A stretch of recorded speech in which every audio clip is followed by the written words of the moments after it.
राधे राधे, जय श्री कृष्णा। मैं सीमा सिंह आप सभी को सादर प्रणाम करती हूँ। आज हम सावन मास के महात्म्य का 24वां अध्याय सुनेंगे। आप सभी के ऊपर महादेव और माता पार्वती जी का आशीर्वाद हमेशा बना रहे। इस अध्याय में हम सावन मास के श्री कृष्ण जन्माष्टमी व्रत का विधान सुनेंगे, साथ ही इस व्रत के फल को जानेंगे और इस अध्याय में सावन मास के स्नान की कहानी सुनेंगे और अंत में देवों के देव महादेव जी की आरती सुनेंगे। आइए सबसे पहले हम सावन मास का 24वां अध्याय सुनते हैं। भगवान महादेव सनत कुमार से बोले कि हे ब्रह्मपुत्र, प्राचीन काल में एक बार पृथ्वी दैत्यों के भार से व्याकुल हो गई थी और ब्रह्मा जी की शरण में जा पहुंची। ब्रह्मा जी उसके मुख से सारा वृतांत जानकर देवताओं सहित क्षीर सागर में जाकर भगवान विष्णु से प्रार्थना करने लगे। ब्रह्मा जी के मुख से प्रार्थना सुनकर भगवान प्रकट होकर बोले कि हे देवताओं, आप किसी प्रकार से भयभीत मत होइए। वसुदेव व देवकी के घर अवतार लेकर पृथ्वी के सारे संकट में हर लूंगा, इसलिए सारे देवता पृथ्वी पर यादवों के रूप में प्रकट हो जाए। ऐसा कहकर भगवान अंतर्ध्यान हो गए। उसके बाद में देवकी के गर्भ से जन्म लेने पर वसुदेव ने कंस के भय से उन्हें गोकुल में रखा, जहां भगवान बड़े हुए तथा मथुरा आकर सारे गणों के सहित कंस का वध किया। उसके बाद सारे नगरवासियों ने श्री कृष्ण भगवान के पास जाकर स्तुति करी कि हे प्रभु, हे भक्त वत्सल, आपके जन्म के विषय में हम कुछ नहीं जानते, इसलिए आप इसके विषय में हमें विस्तार से सुनाइए, जिससे हम उसे उत्सव के रूप में मना सकें। इस प्रकार से भगवान श्री कृष्ण ने उनकी अपार श्रद्धा भक्ति देखकर जन्मदिन का पूरा वृतांत कह सुनाया। उन्होंने विधि पूर्वक व्रत किया। व्रत के प्रभाव स्वरूप भगवान ने व्रत करने वालों को अनेक वरदान दिए। उसके संबंध में एक पौराणिक कथा इस प्रकार है। अंग देश में मित्रजित नाम का एक राजा था। उसके पुत्र का नाम महासेन था। वह अत्यंत ही धर्मात्मा, प्रजापालक, सदैव विजयी होने वाला तथा धन प्राप्त करने वाला था, किंतु भाग्यवश वह बुरी संगति में पड़ गया और शास्त्रों व पुराणों की निंदा करने लगा। हे मुनि, काल गति के प्रभाव से महासेन जब मृत्यु को प्राप्त हुआ तो अपने कर्मानुसार वह प्रेत योनि में चला गया। एक बार वह वेश्या मथुरा नगरी में जा पहुंचा। वह जब मथुरा के समीप पहुंचा तो वहां के रक्षकों ने उसे वेश्या के शरीर से निकालकर बाहर कर दिया। उसके बाद वह नगर के बाहर ऋषि मुनियों के आश्रम में भ्रमण करने लगा।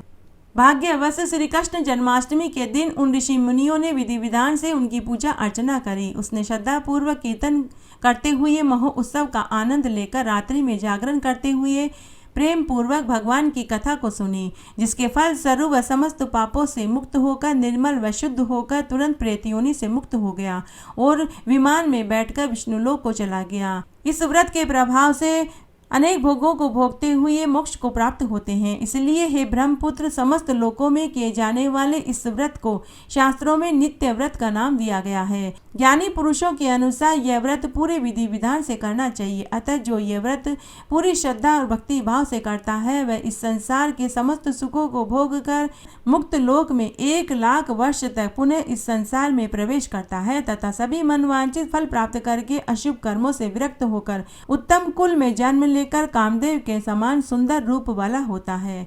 वहाँ न तो कभी दुष्काल होता है, न ही शत्रु का भय होता है। वर्षा भी पर्याप्त होती है तथा ओला वृष्टि, टिड्डी दल के आक्रमण का भय भी नहीं सताता। जिसके घर में श्री कृष्ण भगवान का पूजन होता है, वह अनेक प्रकार से समृद्धियों से युक्त होता है तथा भूत प्रेत का भय भी नहीं सताता। जो व्यक्ति श्रद्धा भक्ति भाव से कृष्ण जन्माष्टमी के व्रत के उत्सव को देखता है, उसके देखने मात्र से ही वह समस्त पापों से छूट जाता है और मरने के बाद वैकुंठ को प्राप्त होता है। आइए अब हम सावन मास के स्नान की एक पौराणिक कथा सुनते हैं। एक बार एक नगर में एक प्रतापी राजा था। वह बड़ा ही धर्मात्मा, दानी व पुण्यशील था। राजा भगवान शंकर का परम भक्त था। राजा ने अपने नगर में एक विशाल शिव पार्वती जी का मंदिर बनवा रखा था। राजा ने उस मंदिर की देखभाल के लिए एक पंडित नियुक्त किया। भाग्यवश पंडित का नाम भी शिवपाल था। शिवपाल बड़ा ही दयालु और धार्मिक प्रवृत्ति का था। शिवपाल अपनी पत्नी और एक लड़का और लड़की के साथ मंदिर के पिछवाड़े में झोपड़ी बना कर के रहने लगा। शिवपाल रोज ब्रह्म मुहूर्त में उठ जाता, तालाब पर स्नान करके पूरा दिन मंदिर की देखभाल में बिताने लगा। झाड़ू बुआरी पंडितानी करती थी। मंदिर का आंगन भी पंडितानी रोज धोती थी। थोड़े ही दिनों में मंदिर की चर्चा आसपास के 60 गांवों तक पहुंच गई। मंदिर के दर्शनों के लिए दूर दूर से यात्री आने लगे। मंदिर में जो भी शिव परिवार पर जल चढ़ाता उसकी सभी मनोकामनाएं पूरी होने लगी। अब मंदिर में खूब चढ़ावा आने लगा। पंडित जी का घर उस चढ़ावे से ही चलता था। उसी नगर में एक बुढ़िया माई भी रहती थी। वह अपने बेटा बहू और पोते पोतियों के साथ रहती थी, परंतु उस बुढ़िया माई की एक खराब आदत थी। वह मंदिरों में पैसे चुराया करती थी। जब उस बुढ़िया माई को पता चला कि नए शिव मंदिर में खूब चढ़ावे में पैसा आता है, तो वह बुढ़िया माई मंदिर दर्शन का बहाना बनाकर शिव मंदिर में आती और मंदिर में से पैसे चुराती। बुढ़िया एक ही दिन में 3-3, 4-4 बार मंदिर में जाने लगी। जब बेटा बहू को पता चला कि माँ मंदिर जाती है तो उन्हें भी बहुत खुशी हुई कि अच्छा हुआ माँ रोज मंदिर जाती है, बुढ़ापा सुधर जाएगा। लेकिन बेटा बहू को क्या मालूम कि उनकी माँ मंदिर में पैसे चुराने के लिए जाया करती है। तब एक दिन बुढ़िया शिव मंदिर से पैसे उठा रही थी तो पंडितानी ने देख लिया, लेकिन पंडितानी ने बुढ़िया माई को कुछ नहीं कहा। जब बुढ़िया माई पैसे उठाकर चली गई तो तब पंडितानी ने यह बात अपने पति को बताई। तब पंडित जी बोले कि भगवान क्या मालूम उस बुढ़िया माई को हमसे ज़्यादा ज़रूरत हो, शायद वह बहुत दुखी होगी, उसे पैसों की ज़रूरत होगी। उनकी यह बातें नगर के दूसरे लोगों ने भी सुनी तो उन्होंने पंडित और पंडितानी से पूछा कि कौन सी बुढ़िया है जो मंदिर में से पैसे चोरी करती है। लेकिन पंडित जी ने कहा कि नहीं भाई, ऐसी कोई बात नहीं है। इस बात को आप जाने दीजिए, इस बात को नगर में किसी से मत कहना। इस तरह बात आई गई हो गई। बुढ़िया उसी तरह मंदिर में आती और पैसे चुराती। इस तरह कई बरस बीत गए। तब एक बार की बात है, बुढ़िया माई बीमार पड़ी और ऐसी पड़ी कि उसने बिस्तर ही पकड़ लिया। डॉक्टर, वैद, नीम हकीम को दिखाया तो उन्होंने उसके बेटा बहू से कहा कि बुढ़िया का अंत समय आ गया है, तुम लोग सेवा पानी करो, बुढ़िया को खुश रखो। उसके कुछ दिनों के बाद बुढ़िया माई ने खाना पीना बंद कर दिया। बिस्तर पर पड़ी पड़ी ही वह टट्टी पेशाब करने लगी। बुढ़िया के बेटी, जवाई, दोहते दोहती सभी मिलने आए। शायद बुढ़िया की आत्मा किसी में फंसी हो। बेटा बहू सोच में पड़ गए कि बुढ़िया माई अंत समय में बहुत तड़प रही है, शायद इसकी आत्मा किसी में फंसी हुई है। तब बेटा बहू ने अपनी माँ के हाथ से खूब दान पुण्य करवाया, गाय को चारा डलवाया, गरीबों को अन्न, वस्त्र, रुपया का दान करा। जिसने जो भी दान करने के लिए कहा बेटा बहू ने वैसा ही किया। लेकिन बुढ़िया थी कि बहुत दुख उठा रही थी। 1 साल तक बेटा बहू अपनी माँ की सेवा करते रहे। बहू अपनी सास की सेवा करते करते थक गई। बहू को बुढ़िया की गंदगी साफ करने में उल्टियाँ होने लगी। तब गांव के कुछ समझदार लोगों ने बुढ़िया के बेटा बहू से कहा कि तुम लोग किसी पंडित से पूछो कि तुम्हारी माँ की जान किसमें अटकी हुई है। तब बेटा बहू ने काशी के एक महान जाने माने पंडित जी को घर बुलवाया और अपनी माँ के बारे में बताया।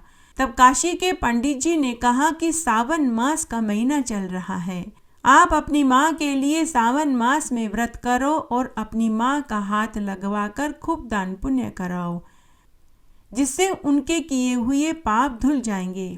तब बुढ़िया के बेटा बहू ने ऐसा ही किया। उन्होंने सावन मास में स्नान किया और व्रत किया और अपनी माँ को अपने सावन मास के स्नान और व्रत का पुण्य सौंप दिया और अपनी माँ से खूब दान पुण्य करवाए।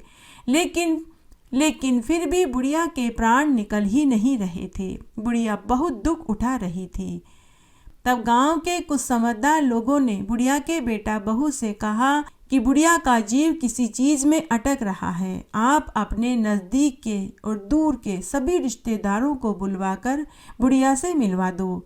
तब बेटा बहू ने ऐसा ही किया। सभी दूर के नज़दीक के रिश्तेदारों को बुलाकर अपनी माँ से मिलवा दिया। लेकिन बुढ़िया की आंखें घर के दरवाजे पर ऐसे टकटकी लगाए रहती थी जैसे वो आंखें किसी को खोज रही हो। तब एक रात्रि को शंकर भगवान ने पंडित जी को स्वप्न में दर्शन देकर कहा कि अरे पंडित जाग रहा है या सो रहा है। पंडित जी नींद में ही बोले कि भगवान, न जाग रहा हूँ न सो रहा हूँ। हे ईश्वर, मुझसे या मेरे परिवार से आपकी पूजा सेवा में कोई गलती हो गई हो तो मैं आपसे माफ़ी मांगता हूँ। तब शंकर भगवान बोले कि पंडित, तेरी पूजा भाव से तो मैं बहुत प्रसन्न हूँ, परंतु पंडित, तेरे लिए मैं एक काम लेकर आया हूँ। तेरे ही गांव की एक बुढ़िया है, उसके प्राण अटके हुए हैं। वो मेरे चरणामृत का इंतजार कर रही है। उसने पूरी उम्र मेरे शिवालय में से रुपयों की चोरी करी थी, वो उसी की सजा भोग रही है। तू सुबह तड़के होते ही मेरे चरणामृत को लेकर उस बुढ़िया के घर जाना और उसे चरणामृत पिला देना और उसके कान में कहना कि अरे बुढ़िया, तेरे जीवन के सभी पाप तेरे बेटा बहू के द्वारा किए गए सावन मास के स्नान और व्रत से धुल गए हैं। तेरे बेटा बहू ने अपने सावन मास के स्नान और व्रत का फल तुझे सौंप दिया है। तू बेफिक्र हो जा और शिव चरणामृत को गटक ले। भगवान शिव ने तेरे लिए ही चरणामृत लेकर मुझे भेजा है। ऐसा कहकर भगवान शंकर अंतर्ध्यान हो गए। सुबह 4 बजे पंडित जी की आंखें खुली। उठते ही उन्हें स्वप्न वाली बात याद आई और उन्हें रुपया चोरी करने वाली उस बुढ़िया की स्मृति भी हो आई। पंडित जी समझ गए कि भगवान कौन सी बुढ़िया की बात कह रहे थे। उसके बाद पंडित जी स्नान आदि करके भगवान महादेव के चरणामृत को लेकर बुढ़िया के घर पहुँचे। उस रात्रि को बुढ़िया की हालत बहुत ज़्यादा खराब थी। घर वाले पूरी रात ही उसके खाट के पास बैठे थे। जैसे ही पंडित जी ने दरवाजे पर आवाज़ लगाई कि तभी चमत्कारी रूप से बुढ़िया की आंखों में चमक आ गई। बुढ़िया की आंखें टमटमाने लगी। तब तक पंडित जी भी बुढ़िया की खाट के पास आ गए। पंडित जी ने शिव चरणामृत बुढ़िया के मुंह में डाला और पंडित जी ने बुढ़िया के कान में वो सारी बातें दोहराई जो भगवान शंकर ने पंडित जी को बुढ़िया के कान में कहने के लिए कहा था। पंडित जी ने कहा कि अरे बुढ़िया माई, तू बेफिक्र हो जा। तेरे बेटा बहू ने सावन मास का स्नान और व्रत करके उसका पुण्य फल तुझे सौंप दिया है, जिससे तेरे जीवन भर के सारे पाप धुल गए हैं। मुझे भगवान शंकर ने शिव चरणामृत देकर भेजा है। तू चरणामृत को गटक ले, तुझे शिव लोक का धाम मिलेगा। ऐसा बोलते ही बुढ़िया ने चरणामृत गटक लिया। चरणामृत गटकने की आवाज़ वहां बैठे सभी लोगों ने सुनी। उसी क्षण बुढ़िया का चेहरा एक ओर लुढ़क गया। बुढ़िया के प्राण पखेरु निकल गए। उसकी आत्मा उसके मुंह में से निकल गई। बुढ़िया को अंत समय में गति मिल गई। के बाद उसके बेटा बहू ने उसकी अंतिम यात्रा ढोल बाजे से निकाली। इसलिए मनुष्य को मंदिर में चढ़ाए गए रुपये पैसे चोरी नहीं करने चाहिए, नहीं तो अंत समय वैसा ही होता है जैसे बुढ़िया के साथ हुआ। हे शंकर भगवान, आप सबका भला करना। कहानी कहने वाले का, सुनने वाले का और हुक्कारा भरने वाले का। घटती हो तो पूरी हो तो परवान चढ़े, भूले बिसरे नाम तेरे भंडार में भरे। इस अध्याय में हम सोमनाथ ज्योतिर्लिंग के महात्म्य को सुनेंगे। सूत जी बोले कि हे मुनीश्वरों, अब मैं आप लोगों से ज्योतिर्लिंगों के महात्म्य तथा उनकी उत्पत्ति को कहता हूँ, तुम ध्यान से सुनो। शिवलिंगों के महात्म्य को कोई भी 100 वर्ष में भी नहीं कह सकता, तथापि जैसा मैंने अपने गुरु से सुना वही मैं आपको सुनाता हूँ। उन ज्योतिर्लिंगों में सोमनाथ पहले कहे गए हैं, इसलिए अब पहले उन्हीं का महात्म्य सुनते हैं। हे मुनीश्वरों, जब महात्मा प्रजापति दक्ष ने अपनी 27 कन्याओं को चंद्रमा के लिए दान दिया तो वे कन्याएं चंद्रमा को और चंद्रमा उन कन्याओं को प्राप्त कर वैसा ही शोभित हुए जैसे स्वर्ण से मणि और मणि से स्वर्ण की शोभा होती है। उसके बाद उन 27 पत्नियों में चंद्रमा को रोहिणी नाम की पत्नी जितनी प्रिय हुई उतनी अन्य नहीं हुई। तब रोहिणी को छोड़कर अन्य कन्याएं दुख होकर अपने पिता दक्ष की शरण में गई और जाकर अपना सारा दुख कहा। उसे सुन दक्ष को बड़ा दुख हुआ। तब वह चंद्रमा के पास जाकर बोले कि हे कलानिधे, तुम विमल कुल में उत्पन्न होकर अपने आश्रितों में न्यून व्यवहार करते हो, फिर भी अब तक जो कुछ भी हुआ उसे भूल जाओ और आगे से ऐसा मत करना, क्योंकि ऐसा करने से तुम्हें नरक का वास मिलेगा। तुम मेरी सभी कन्याओं के साथ बराबर का बर्ताव करो। इस प्रकार अपने जामाता को समझाकर दक्ष घर लौट आए, परंतु शिव माया से विमोहित चंद्र ने उनकी बातों पर ध्यान नहीं दिया। बलवान भाभी के वश रोहिणी से आसक्त रहकर अन्य दक्ष की कन्याओं का आदर नहीं किया। तब कन्याओं के तिरस्कार का समाचार सुनकर दक्ष जी फिर दुखी हुए और दुखित भाव से चंद्रमा को नीति में उपदेश देने और प्रार्थना करने आए, परंतु चंद्रमा का विचार उत्तम न देखकर दक्ष ने उसी क्षण उन्हें शाप दे दिया। चंद्रमा की क्षीणता से हाहाकार मच गया। देवताओं और ऋषियों में व्याकुलता छा गई। इंद्र आदि देवता, वशिष्ठ आदि ऋषि ब्रह्मा जी के शरण में गए और सारा वृतांत कह सुनाया। ब्रह्मा जी आश्चर्य में पड़ गए। फिर शिव जी की माया की प्रशंसा करते हुए चंद्रमा को दोषी बताने लगे, क्योंकि चंद्रमा ने और भी कई प्रकार के ऐसे अपराध किए थे। अब चंद्रमा यदि देवताओं को साथ ले प्रभास क्षेत्र में जाकर महामृत्युंजय के विधान से शिव जी की आराधना करे तो शय रोग से रहित हो सकता है, अन्य कोई उपाय नहीं है। तब देवता और ऋषि ब्रह्मा जी की यह वाणी सुनकर वहां से लौटकर उस स्थान पर आए जहां चंद्रमा और दक्ष थे। तब देवता दक्ष को आश्वासन देकर चंद्रमा को साथ ले प्रभास क्षेत्र में जाकर शिव अर्चन करने लगे। सरस्वती आदि श्रेष्ठ तीर्थों का आवाहन कर पार्थिव विधान एवं मृत्युंजय विधान से शिव जी की पूजा शुरू करी। इस प्रकार वहां चंद्रमा को शिवा अर्चन में लगा देवता और ऋषिगण अपने अपने लोक को चले गए। चंद्रमा ने वहां रहकर निरंतर 6 मास तक जप किया। मृत्युंजय मंत्र से वृषभ ध्वज शंकर की पूजा करी। मंत्रों की 10 करोड़ आवृत्ति करी। तब मृत्युंजय के ध्यान से चंद्रमा के मन को निश्चल समझ भगवान शंकर प्रसन्न हो गए और भक्तों पर कृपा करने वाले शंभु प्रकट होकर अपने उस भक्त के पास आकर बोले कि हे शशिन, तेरा कल्याण हो। तुमने अपने मन से जो इच्छा की वह वरदान मांगो, मैं तुमसे प्रसन्न हूँ। चंद्रमा ने अपना मनोअभिलक्षित शय नाशक वर मांगा। शिवजी ने एवं वस्तु कहकर चंद्रमा को एक पक्ष में प्रतिदिन बढ़ने का वरदान दे दिया।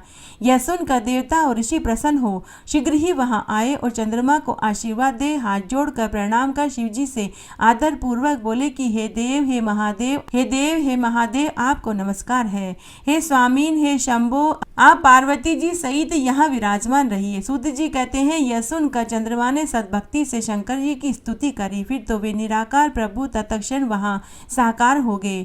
देवताओं पर प्रसन्न हो उस क्षेत्र की महिमा बढ़ाने के लिए और चंद्रमा के यश के लिए उसी नाम से वहां विख्यात हुए। उनका नाम सोमेश्वर पड़ा। जो उनकी पूजा करता है उनके क्षय कुष्ठ रोग शांत हो जाते हैं।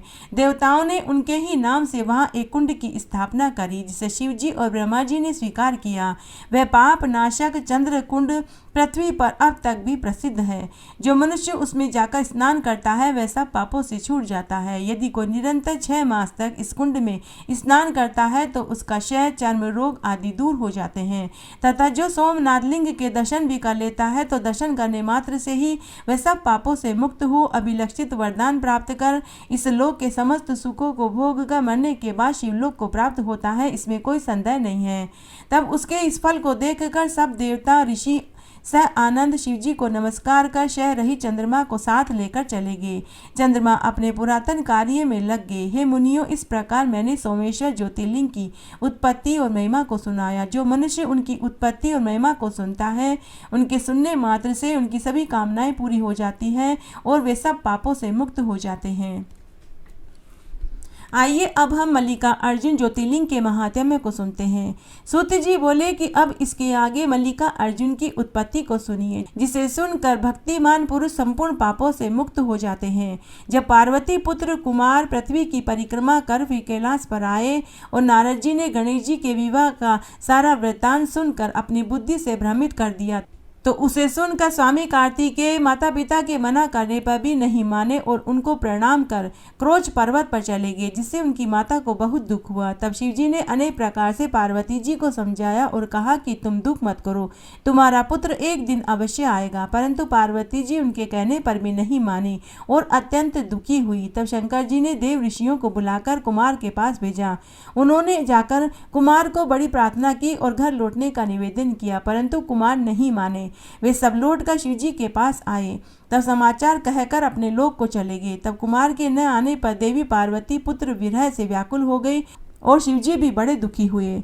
उसके पश्चात दिन के समय लोकाचार करते हुए वे दोनों शिव पार्वती स्नेह सहित वहां गए जहां कुमार स्थित थे। उधर जब कुमार ने सुना कि मेरे माता पिताजी यहाँ आ रहे हैं तो वे क्रोच पर्वत को भी छोड़कर 3 योजन दूर चले गए। उस स्थान में अपने पुत्र के न मिलने पर पुत्र स्नेह से व्याकुल होकर उन्होंने वहां अपनी ज्योति स्थापित कर दी तथा वहां से अपने पुत्र को देखने के लिए अन्य पर्वत पर चले गए। परंतु अमावस्या के दिन शिव जी और पूर्णिमा के दिन पार्वती जी वह निश्चय ही जाती रहती है। उसी दिन से मल्लिका अर्जुन में शिवजी का वह ज्योतिर्लिंग प्रसिद्ध हुआ जो अपने दिव्य दर्शन से लोगों के पापों का नाश करता है। इनके दर्शन से मनुष्य के दुख दूर हो जाते हैं और मनुष्य आवागमन के चक्र से छूट जाता है और धन धान्य पुत्र पौत्र से संपन्न होकर आरोग्य मनोरथों की प्राप्ति होती है। इसमें कोई संदेह नहीं है। ये मल्लिका अर्जुन नाम का दूसरा ज्योतिर्लिंग मैंने तुमसे कहा जिसके दर्शन सुखदायक और सब लोगों का हितकारी होते हैं। आइए अब हम महाकाल ज्योतिर्लिंग की उत्पत्ति और महिमा को सुनते हैं। ऋषियों ने कहा कि हे सूत जी, आप धन्य हैं जो व्यास जी के प्रसाद से सब कुछ जानते हैं। हे ईश्वर, आपने जो ये दूसरे ज्योतिर्लिंग की कथा सुनाई उसे सुनकर भी हमें तृप्ति नहीं मिली है। अब हम तीसरे ज्योतिर्लिंग की कथा को सुनना चाहते हैं। सूत जी बोले कि हे विप्रो, अवश्य ही मैं धन्य और कृतकृत्य हूँ जो इस प्रकार की सत्संगति को प्राप्त हुआ, क्योंकि सज्जनों की संगति धन्य होती है। इसलिए मैं अपने को बड़ा भारी मानकर उस पाप नाशक कथा को कहता हूँ। आप लोग उसे ध्यान से सुनिए। अवंती नामक एक शिवजी की प्रिय नगरी है जो बड़ी ही पवित्र, संसार को पवित्र करने वाली, मुक्ति और भुक्ति को देने वाली है। उसमें एक बड़ा ही शुभ कर्म करने वाला वेद पाठी श्रेष्ठ ब्राह्मण निवास करता था। उसके 4 पुत्र थे जो नित्य शिवजी की पूजा किया करते थे, माता पिता की सेवा करते थे। उनमें पहले पुत्र का नाम देवप्रिय, दूसरे का मेधा प्रिय, तीसरे का सुकृत और चौथे का धर्मवाही था, जिनके पुण्य प्रताप से वह नगरी ब्रह्म तेजोमय हो गई थी। उसी समय वहां एक उत्तम चरित्र हुआ जिसे ध्यान से सुनो। रत्नमाला नामक पर्वत पर निरंतर धर्म का नाशक महाबली दूषण नामक दैत्यों का एक राजा रहता था। उसे ब्रह्मा जी का वरदान प्राप्त था जिसके प्रताप से वह अपने आगे संसार को तुच्छ समझता था। उसने देवताओं को परास्त कर उनको उनके स्थान से निकाल दिया तथा उस दुष्ट ने पृथ्वी पर वेदों और स्मृतियों के धर्मों को नष्ट कर दिया। किसी भी तीर्थ और क्षेत्र में धर्म न रहा। अवंती नगरी बड़ी रमणीय दिखती थी, इसलिए उसने अपनी विशाल सेना के साथ उस पर आक्रमण कर दिया। वहां के निवासी वेदज्ञ ब्राह्मणों को बड़ा कष्ट दिया। अपने 4 दैत्यों को बुलाकर उन्हें यह आज्ञा दी कि जैसे भी हो इनका वैदिक धर्म छुड़ाओ, कुछ ऐसा करो जिससे वे मेरा कहना मानने लगे। तब उसके इस प्रकार के सब विचारों को सुनकर वे चारों दैत्य चारों दिशाओं में फैल गए, परंतु शिवजी के ध्यान में परायण ब्राह्मण कुछ भी खेदित नहीं हुआ। वे रेखा मात्र भी अपने धर्म से नहीं टले, क्योंकि शिवजी के आगे वे नीच दैत्य क्या वस्तु थे। इसी समय उन दैत्यों ने उस शुभ नगरी को घेर लिया। चारों ओर दैत्य ही दैत्य दिखाई दे रहे थे। पीड़ित प्रजा ब्राह्मणों के पास आए। ब्राह्मणों ने कहा कि हम क्या करें, हमारे पास दुष्टों के भय देने वाला बल नहीं तथा ऐसे शस्त्र भी नहीं जिनसे हम उनको परास्त कर सकें। हमें तो एकमात्र सर्वसमर्थ शिवजी पर ही भरोसा है और हम उन्हीं की शरण में हैं। हम तो केवल इतना ही जानते हैं कि जब संसार में सामान्य मनुष्य के आश्रित रहने वाले का भी अपमान नहीं होता तो शिवजी के आश्रित का कैसे हो सकता है। अब इस समय तो स्वामी शिवजी ही दैत्यों के भय से हमारी रक्षा करेंगे। इस प्रकार वे ब्राह्मण प्रजा को धैर्य देने लगे और शिवजी की पूजा करने लगे। उसी समय दूषण नामक दैत्य मारो मारो काटो काटो कहता हुआ उनके ऊपर टूट पड़ा, परंतु वेद प्रिय के पुत्र ब्राह्मणों ने उन दैत्यों का वचन सुना तक नहीं। इसका कारण ये था कि वे शिवजी के ध्यान में मग्न थे। फिर तो जो ही वह दुष्ट आत्मा दैत्यराज उन ब्राह्मणों को मारने चला, त्यों ही उस पार्थिव मूर्ति के स्थान में एक भयानक शब्द करके गड्ढा हो गया और उसी गर्त में एक विकट रूपधारी महाकाल नाम से प्रसिद्ध शिवजी प्रकट हो गए, जो सत्पुरुषों के रक्षक, दुष्टों की घातक है। उन्होंने प्रकट होते ही अपने एक प्रचंड शब्द के साथ कहा कि हे दुष्ट दैत्य, तू इन ब्राह्मणों के निकट से दूर भाग जा। परंतु उस दैत्य ने शिवजी की आज्ञा को नहीं माना। इससे महाकाल नामक शिवजी ने सेना सहित उस दैत्य को अपनी एक हुक्कार से ही भस्म कर डाला। बचे सारे दैत्य भाग गए, परंतु उस दूषण दैत्य को तो शिवजी ने मार ही दिया। देवता आकाश से उनके ऊपर फूलों की बरसात करने लगे और दुंदुभी और बाजे बजाने लगे। उसके पश्चात ब्रह्मा विष्णु आदि देवता वहां आए। सबने विधि और श्रोतों से उन महाकाल नामक शिवजी की स्तुति करी। शिव जी ने प्रसन्न होकर ब्राह्मणों को संसार सागर से पार करने की युक्ति दी और तभी से ब्राह्मणों की प्रार्थना पर लोक रक्षात्र वे ईश्वर वहां स्थित हुए। इस प्रकार महाकालेश्वर नामक शिवलिंग पृथ्वी पर प्रसिद्ध हुआ, जिसके दर्शन करने से स्वप्न में भी दुख नहीं होता। जो प्राणी जिस कामना से इनकी पूजा सेवा करता है, उसकी वही कामना पूर्ण हो जाती है, उसे मोक्ष प्राप्त हो जाता है। हे सुव्रतो, यह मैंने महाकाल शिव की उत्पत्ति तथा महात्म्य का वर्णन कहा। इसके आगे अब और तुम क्या सुनना चाहते हो? तब ऋषियों ने कहा कि हे महामते, भक्तों की रक्षा करने वाले इस महाकाल नामक ज्योतिर्लिंग की महिमा को हमें सुनाइए। सूत जी बोले कि हे विभो, भक्तों के रक्षक महाकाल ज्योतिर्लिंग के भक्ति वर्धक महात्म्य को आदर से सुनो। उज्जैन नगरी में एक चंद्रसेन नामक राजा था, जो सभी शास्त्रों के अर्थ और तत्व को जानने वाला, इंद्रियजीत तथा शिवजी का महान बड़ा भारी भक्त था, जिसकी लोक नमस्कृत महेश्वर के मणिभद्र नामक एक गण से मित्रता हो गई। एक समय उस मणिभद्र ने प्रसन्न होकर राजा चंद्रसेन को बड़ी सुंदर चिंतामणि प्रदान करी, जो कौस्तुभ मणि के समान कांतिमान, सूर्य के समान प्रकाशित थी तथा जो ध्यान करने, देखने और सुनने से भी निश्चय ही कल्याण करती थी। शिव भक्त चंद्रसेन ने उसे अपने कंठ में धारण करने लगा, जिससे वह इतना शोभायमान हो गया जैसे देवताओं में सूर्य अत्यंत शोभित होते हैं।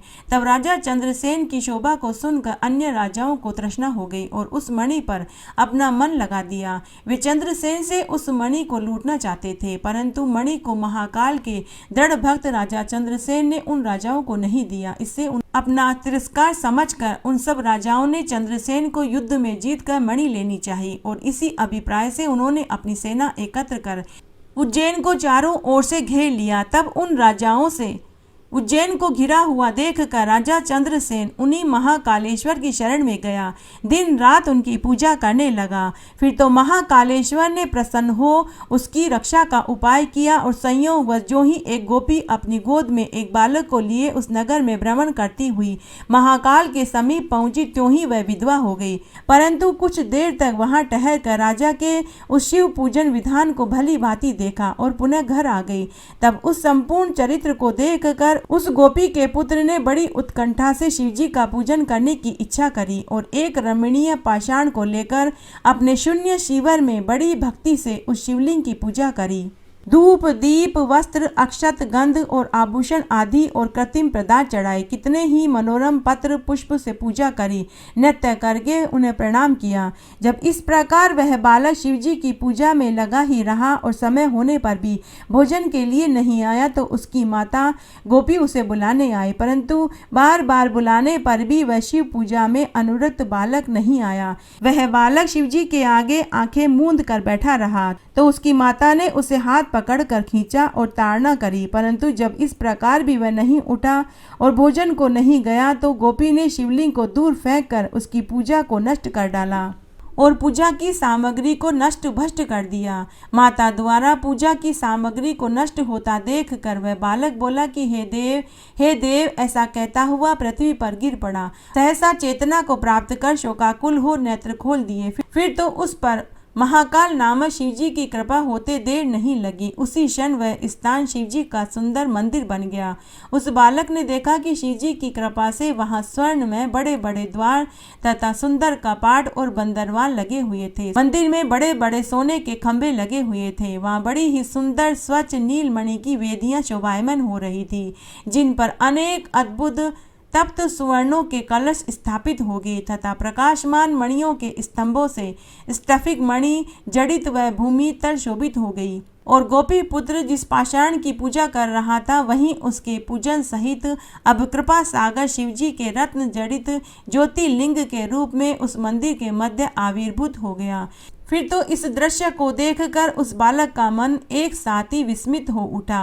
वह क्षण भर के लिए परम आनंद सागर में मग्न हो गया। उसके पश्चात उस बालक ने शिवजी की स्तुति करी, प्रणाम किया और सूर्यास्त हुआ देखकर शिवालय से उठकर घर को गया। वहां क्या देखता है कि उसका स्थान इंद्र भवन के समान स्वर्ण में बड़ा अद्भुत शोभायमान बन गया। जिसमें उसकी माता दिव्य आभूषणों से दैदीयमान साक्षात देव वधू के समान स्थित होकर सो रही थी। जब उस बालक ने घर में पहुंचकर सुख से पूर्ण हो शिव की दया की पात्र वाली जो अपनी माता को शीघ्रता से उठाया, तो वह उठकर अद्भुत चरित्र को देखकर बड़ी प्रसन्न हुई और अपने पुत्र का आलिंगन करते हुए उसके मुख से गिरजापति शिव की प्रसन्नता को सुनकर प्रार्थना करने लगी। उसने कहा कि जो रात दिन शिव का स्मरण करता है वह ऐसे ही सुखी होता है। उसके पश्चात उस राजा ने भी अपना नियम समाप्त किया। रात्रि में वहां जाकर गोपी पुत्र शिव के प्रसन्न कारक प्रभाव को देखा। उसके आनंद की सीमा नहीं रही। राजा चंद्रसेन प्रेम के आंसू बरसाता रहा और शिव नाम का उच्चारण करता हुआ बड़े वेग से उस बालक का आलिंगन करने लगा। उस समय अद्भुत दृश्य उपस्थित हो गया। सब लोग हर्ष से शिव कीर्तन करने लगे। इस अद्भुत चरित्र युक्त शिव महात्म्य के देखने से नगर निवासियों की वह रात्रि क्षण भर के समान व्यतीत हो गई। उधर प्रातःकाल शत्रु राजा उस नगर को घेर कर राजा चंद्रसेन से युद्ध करने के लिए आ गए। इस समाचार को सुनकर उन्हें बड़ा महान आश्चर्य हुआ। उन्होंने कहा कि राजा चंद्रसेन तो शिवजी के भक्त हैं और यह उज्जैन नगरी तो महाकाल की नगरी है, जिसे जीतना असंभव है। भला जिसके नगर में ऐसे शिव भक्त बालक हैं, तो राजा चंद्रसेन का क्या कहना, जो महेश्वर का एकमात्र सेवक है। यदि हम लोग इनके साथ विरोध करेंगे, युद्ध करेंगे, तो हमारा भी शिवजी विनाश कर देंगे। अतः हमें इसके साथ मित्रता करनी चाहिए। अगर हम इनके साथ मित्रता करेंगे तो शिवजी हम पर कृपा करेंगे। ऐसा निश्चय कर उन सब शत्रु राजाओं ने युद्ध का विचार त्याग दिया और महाकाल की नगरी में प्रवेश किया तथा राजा चंद्रसेन से मित्रता कर ली और महाकालेश्वर शिव की पूजा करी। उसके पश्चात उन सब राजाओं ने राजा चंद्रसेन के भाग्य की प्रशंसा करी और उस दिव्य गोपी के घर गए जिसका पुत्र बड़ा ही शिव भक्त था। वहां भी राजा चंद्रसेन सहित उन सब ने शिवजी की पूजा करी। गोपी तथा उसके पुत्र ने सबका स्वागत किया। राजाओं ने प्रसन्न हो उस शिव भक्त गोप के पुत्र को बहुत सी वस्तुएं प्रदान करी तथा सभी राजाओं ने संपूर्ण देशों में जितने भी गोप थे उनमें उसी को राजा बनाया। इसी समय वहां सब देवताओं ने पूजित वानरों के साथ हनुमान जी प्रकट हो गए, जिन्हें देखकर सब राजाओं ने नम्रता से उन्हें प्रणाम किया। उन सब के मध्य में पूजित वानरों के स्वामी हनुमान जी उस गोप पुत्र का आलिंगन कर सब राजाओं की ओर देखकर यह कहा कि हे समस्त राजाओं, हे मनुष्यों, शिवजी के बिना अन्य कोई मनुष्यों को गति देने वाला नहीं है। देखो, इस गोप पुत्र ने तो बिना मंत्रों के ही अपने स्वाभाविक प्रेम से कल्याणकारी शिवजी की पूजा करी है, जिसे आज इतनी बड़ी कीर्ति प्राप्त हुई है। यह यहाँ समस्त भोगों को भोग कर अंत में मोक्ष को प्राप्त करेगा तथा इसके वंश की 8वीं पीढ़ी भी महायशस्वी नंद नामक एक ऐसा पुरुष उत्पन्न होगा जिसके पुत्र रूप में स्वयं नारायण कृष्ण उत्पन्न होंगे तथा आज से लेकर यह गोपी पुत्र संसार में श्रीकर नाम से लोकों में प्रसिद्ध होगा। ऐसा कह शिव के अवतार अंजनी पुत्र हनुमान जी सब राजाओं सहित राजा चंद्रसेन को कृपा दृष्टि से देखकर उस बुद्धिमान गोप पुत्र श्रीकर को बड़े प्रेम से शिवजी को प्रिय लगने वाले आचार का उपदेश दिया। उसके बाद उन सब के देखते देखते हनुमान जी अंतर्ध्यान हो गए। सब राजा चंद्रसेन को बहुत सा सत्कार कर अपने अपने स्थान को चले गए। उसके पश्चात श्रीकर नाम प्राप्त कर उस गोप पुत्र ने बहुत से परम तेजस्वी महात्मा ब्राह्मणों के साथ बड़े प्रेम से महाकाल शिवजी की सेवा करी। समय आने पर दोनों मोक्ष को प्राप्त हुए। इस प्रकार यह महाकालेश्वर ज्योतिर्लिंग सत्पुरुषों को सुगति, स्वर्ग, शिव भक्ति देने वाला, सब प्रकार के दुष्टों का दमन करने वाला तथा भक्तों पर दया करने वाला है। सभी कथा कहानियों और सावन मास के महात्म्य को सुनने के बाद महादेव जी की आरती जरूर बोलनी चाहिए, तभी सावन मास के महात्म्य को सुनने का संपूर्ण फल प्राप्त होता है। आइए अब हम महादेव जी की आरती सुनते हैं। शीश गंग अर्धंग पार्वती सदा विराजत कैलासी, नंदी भंग नृत्य करत है गुण गावत शिव की दासी। शीतल मंद सुगंध पवन भय बैठे हैं शिव अविनाशी, करत गान गंधर्व सप्त सुर राग रागनी सब गाती। अक्ष रक्ष भैरव है डोलत बोलत है बन के वासी, कोयल शब्द सुनावत सुंदर भ्रमर करत है गुंजासी। कल्प वृक्ष अरुपारी जात कह लाग रहे हैं लक्षवासी, सूर्यकांत सम पर्वत शोभित चंद्रकांत नवमी मासी। चौरी तूलित फलत फुलत है पुष्प चढ़त है वर्षासी, देव मुनि जन की भीड़ पड़त है, निगम रहत जो नित गासी। ब्रह्मा विष्णु का ध्यान धरत है, कछु शिव हमको परमासी। रिद्धि सिद्धि के दाता शंकर, सदा आनंद के सुख राशि। जिनके सुमिरन सेवा करते, टूट जाए यम की फांसी। त्रिशूल धर का ध्यान निरंतर, मन लगाए कर जो ध्यासी। दूर करे विपदा शिव तिनकी, जन्म सफल शिव पद पासी। कैलाशी काशी के वासी, अविनाशी प्रभु सुध लीजो।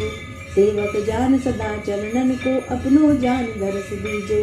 तुम तो प्रभु हो सदा सयाने, मेरे ओ गुण सब ढकियो। सब अपराध क्षमा कर शंकर, किंकर की विनती सुनियो। शीश गंग अर्धंग पार्वती, सदा विराजत कैलासी। नंदी भृंग नृत्य करत है, गुण गावत शिव की दासी। तुम तो प्रभु हो सदा सयाने, मेरे ओ गुण सब ढकियो। कैलाशी काशी के वासी, अविनाशी प्रभु सुध लीजो। सेवक जान सदा चरणन को, अपनो जान दरस दीजो। तुम तो प्रभु हो सदा सयाने, मेरे ओ गुण सब ढकियो।